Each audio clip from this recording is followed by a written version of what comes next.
Hello and welcome to Pickleball Therapy, the podcast dedicated to your pickleball improvement. We are still out of the country, and so this week what we're going to do is we are going to dust off an old episode that has to do with how we frame our play. We're going to be talking in this episode, we talked about understanding how losing can be an advantage to us, so embracing losing when it happens. We're not looking to lose, but when we lose, let's learn from it, and also understanding what it means to compete out in the pickleball courts. Enjoy the podcast. Before we jump into the podcast, I'm excited to announce our upcoming 2022 free mini-series. This is a mini-series that is going to radically alter your game. The mini-series will be presented in 3 parts. Each part will present to you a powerful principle that will help you eliminate frustration in your game and increase your confidence when you're playing on the court. In the first part of the mini-series, we are going to share with you a mind shift that you need to make if you're going to play your best pickleball. This is something that is absolutely critical if you're going to play your best pickleball out on the court. The second part of the mini-series, we're going to cover the most important shot in pickleball, and we're going to tell you how to hit it. In the third part of the mini-series, we are going to be covering pop-ups and showing you how to stop popping the ball up. In this mini-series, you're going to find out a lot of things that you don't know and how to fix them. To make sure you get your ticket to our free mini-series, make sure you're on the We Are Pickleball mailing list. We are going to send out invites to our mailing list so they can join the event and get their free ticket. In order to attend the mini-series, you must have a ticket. The tickets are first come, first serve until all tickets are gone. Hope to see you there. Every single one of us who plays pickleball wants to win when we step out on the court. I mean, it is a game that we play where there is scoring involved and where we track the score, right? So basically, I score a point or you score a point and so on and so forth till we get to usually it's 11, right? The magic number of 11. And then we call it a game, and either you have 11 first or I have 11 first, and that dictates who won that game. But there are a couple of different ways of looking at this that I wanted to broach in today's podcast, this week's podcast. What I wanted to talk about first was, how the importance that we give to the score, right? The score in pickleball really at the end of the day is just a number, right? So, at some point during a game, you'll have 5 and I'll have 4, or you'll have, 3 and I'll have 7 or whatever. So, these are just numbers, right? So we'll just have these numbers that we keep track of. And, every time you engage in a series of events that you get rewarded with a point, then your point goes up, and same for me, right? But I think when we get so wound up in this number, right, and how important this number is to us as basically defining us, sometimes as players, and sometimes even as persons, that can be pretty destructive if you're doing that. So, what I suggest you do on the scoring is maybe reevaluate the score. Not reevaluate the score, but reevaluate your relationship with the score, how you think about the score.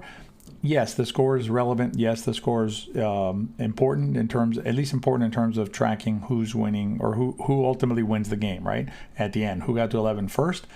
But does it change you as a player? Does it change you as a person? And I would suggest the answer is no.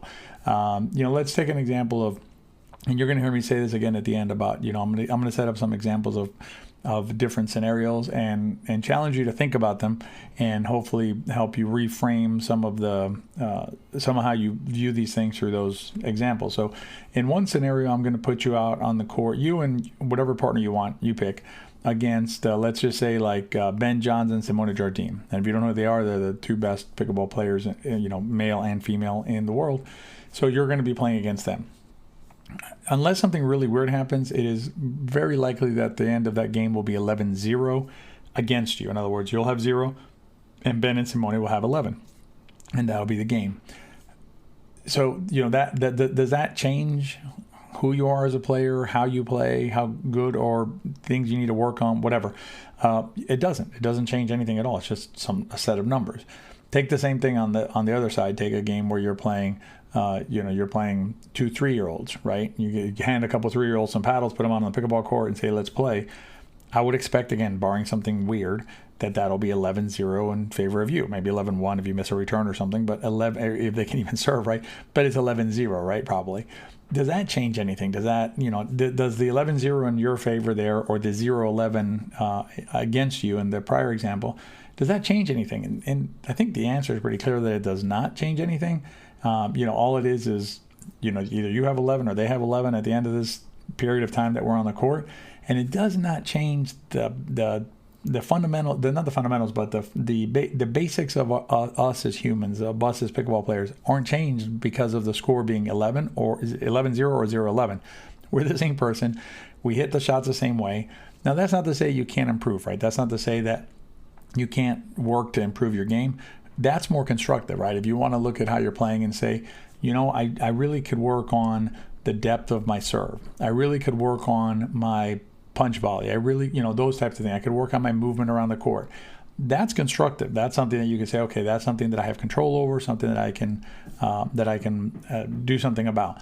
Score is something that, again, it's just a number, and it's something that a lot of times, as in the examples I gave you, you may not have control over. If you're playing Ben and Simone, you probably don't have a lot of control over what the score is going to be. The score is going to be, you're going to have a 0 or at most a 1 at the end of that exchange, and there's not much you can do to at least in the short term, right? Maybe in the long term, if you really apply yourself and work hard at the game, and 2 years from now, maybe you're battling with them. But for right now, for most of us, we're at 0 or 1 when we play those types of opponents. So looking at the score as our metric is a flawed system. So maybe consider, instead of looking at the score, looking at areas that make more sense for you to focus on when you are trying to decide what you need to do to improve as a pickleball player. Most pickleball players spend a lot of time thinking about and comparing pickleball paddles. But you know what's more important than a pickleball paddle? Your shoes.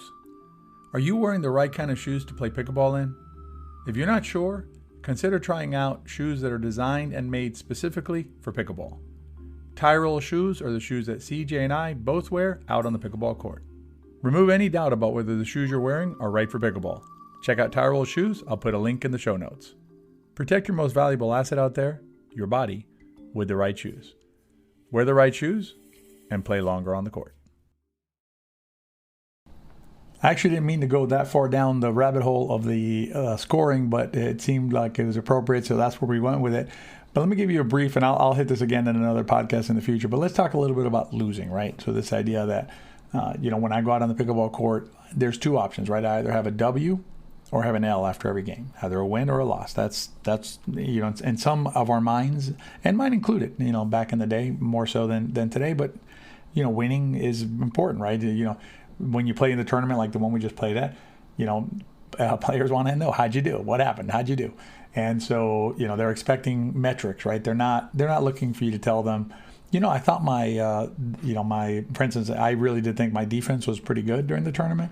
I felt that I lost some focus and intentionality towards the end of the tournament, but in the middle there, and I thought my defense was pretty solid throughout. But that isn't what, when a player says, how'd you do? They just want to know, like, did you win or did you lose? That's all it's a binary, not kind of, it is a binary. And what I want to challenge you to do is maybe reconsider losses as not being, in fact, losses. Now, yes, is it a loss from a standpoint of, you scored less than 11 and your opponents got to 11? Sure, fine. That's a loss in that framing of that use of the term, right? Loss. But is it a loss to you as a player, as a person? And I think there's a way to look at it where it's not a loss to you. In fact, you can look at it as a win or as a victory for you. And the reason for that is because you have a loss gives you basically, it's an opportunity, right? So a loss gives you, it's a learning opportunity, right? Where you basically, whenever you lose at a pickleball game or anything else in life, it's a learning moment for you where you get to see what it is that maybe you could do to improve your game, to up your game. And think of it this way. When you look at a player like a tennis player, right, like Roger Federer, if not the greatest of all time, certainly in the conversation for top player of all time or greatest of all time. And if you think about it, the greatest gift that Roger Federer ever got, as a tennis player at least, was the emergence of Rafael Nadal. Because what Rafael Nadal did was he basically forced Roger Federer to become the best version of himself that he could be, right? The best version of a tennis player that he could become. Because without Nadal, Federer, I'm not saying that there weren't players out there that could challenge him sometimes, but the only player that really challenged Federer at his peak was Nadal. Nadal was the one that was basically coming around and pushing Federer around for some time and requiring Federer to look at his own game and up his own game. So when you look at yourself as a player, when you're playing an opponent that gets the best of you during a match, in terms of the score at least, so they score 11 before you get to 11, then, maybe look at that as not a negative, but look at it as a gift to you. Because what that player has done is that player has shown you areas in your game that you can work on and then subsequently improve. And, if you get that when you're playing, and even though it's an L in the record books, I think it's a much more constructive way of looking at the event or the game that you participated in, and looking at the loss as in fact a win for you, allowing you to continue to grow and expand your knowledge of the game and become the best pickleball player that you can be. If we haven't gotten too metaphysical for you so far during the podcast, in the riff, we'll be talking about how to define whether you competed the last time you played pickleball out on the courts. Stay tuned for the riff. So the verdict is in, and the paddle that CJ Johnson, myself, Tony Roig, and my wife Jill are all playing with is the new Icon paddle, a relatively new Icon paddle from Diadem Pickleball. We've actually been playing with this paddle for several months now, and we wanted to make sure it performed up to our expectations, and I got to tell you, this is an awesome paddle. It has some of the best playability of any paddle that we've ever played with, and Jill's arm that used to have the ice after she played no longer needs icing. So it's an awesome paddle. If you want to read more about the paddle, I'll link to the full review down in the show notes. And if you use the code VI Pickleball at Diadem Pickleball, you'll get our discount. If you decide to give the Diadem Icon paddle a try, send me an email, tony@wearepickleball.com, and let us know how it went. If you follow our podcast, you know that we're big fans of Coach Peter Scale's book, Mental and Emotional Training, Compete, Learn, Honor. If you want to hear those episodes, they started episode 9, so go back and check those out. They're really good episodes. I'll put a link down below where you can get a copy of Coach Pete's book. It'll really change your relationship with the game. At least has the potential to do so if you read it with an open mind and just kind of get into it. But one of the concepts that Coach Pete talks about is competing, right? So it's compete, learn, honor. And competing is an important part of an important metric, I should say, for how you gauge your performance on the pickleball court. It's not winning and losing like we talked about earlier. So it's not, the W or the L or the score. What matters is where are you out there and where are you competing? And what I want to talk a little bit about about today is what do we mean when we say, did you compete? Or when we ask the question, did you compete out on the pickleball court today? And I think sometimes the trap that we fall into there is that we look at it as, did I play the best pickleball I can possibly play under any circumstances at any time today? If that's the question you're asking yourself, there's going to be many, many times that that the answer is going to be no, I did not. But really, what I want you to challenge, I want to challenge you a little bit on, is that the right question, right? Is the right question, did I play the best pickleball possible under any circumstances that I've ever played in my life? Basically like the highest bar you could ever set for yourself. And are you supposed to meet that bar every time you go out to play? I think that's just, you're setting yourself up for failure there. A better question, I believe, that you might want to ask yourself is, did I compete as hard as I could given where I am today, given the place that I'm at today?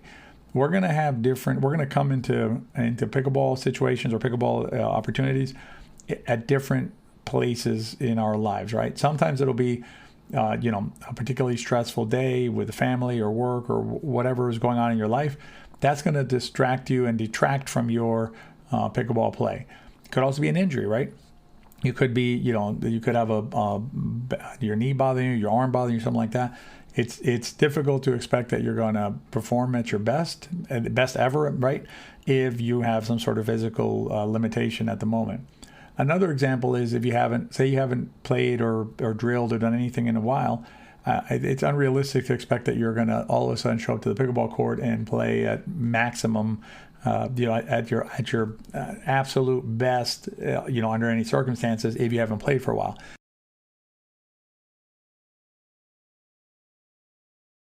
So maybe instead of comparing your play to the highest possible bar that you could ever play under any circumstances ever in your life, maybe place the bar a little more realistically based on where you are that day, what's going on, and as long as you went out there and you did the best that you could, and that includes ebbs and flows, by the way. You're not going to always be, spot on every single rally during the day.